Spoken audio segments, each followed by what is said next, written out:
Il y a encore plusieurs tensions entre les Premières Nations et le gouvernement canadien, mais la question est pourquoi? Pourquoi ces tensions existent-elles encore aujourd'hui? À travers les années, le gouvernement a fait plusieurs erreurs et a maltraité les Autochtones, comme les 215 restes d'enfants retrouvés enterrés sur le site d'un ancien pensionnat autochtone à Kamloops. Plusieurs ont trouvé cet incident choquant, clairement, parce que ces enfants autochtones ont été battus et affamés à leur mort par le personnel, et ensuite enterrés sur le site non marqué, sans reconnaissance et sans même dire aux parents de ces pauvres enfants que certains n'avaient que 3 ans. Les pensionnats ont complètement ruiné la vie de ces enfants. Ils ont enlevé leur langue, leur culture, leur famille et leur sentiment d'appartenance. Dans un balado que j'ai écouté, un survivant de pensionnat autochtone, Riley Burns, a dit, et je cite, « Je n'étais pas accepté par l'homme blanc, mais je n'étais pas accepté par mon propre peuple dans ma réserve. » Cet incident a donné un mauvais nom à l'Église catholique, mais plusieurs n'étaient pas trop surpris par le comportement du gouvernement et de l'Église catholique, car les catholiques n'aimaient jamais les Autochtones et voulaient les assimiler pour qu'ils deviennent plus civilisés ou plus comme eux.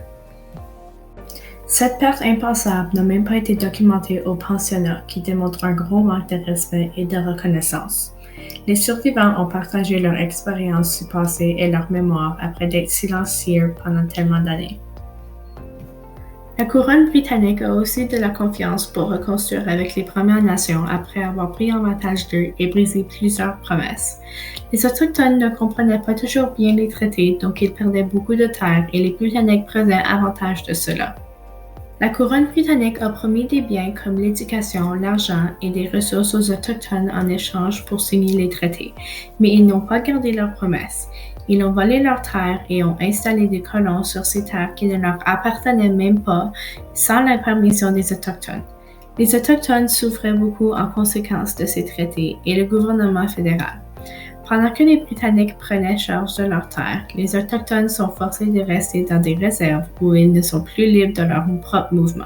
Les Blancs essaient maintenant de reconstruire une bonne relation avec les Autochtones.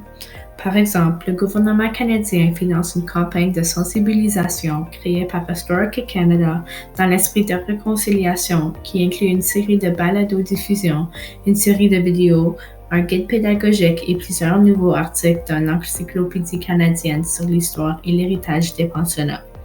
Reconstruire ces fiabilités et une bonne relation entre les deux groupes va prendre du temps, de l'effort et de l'ouverture, mais nous espérons tous que ça se passe bientôt.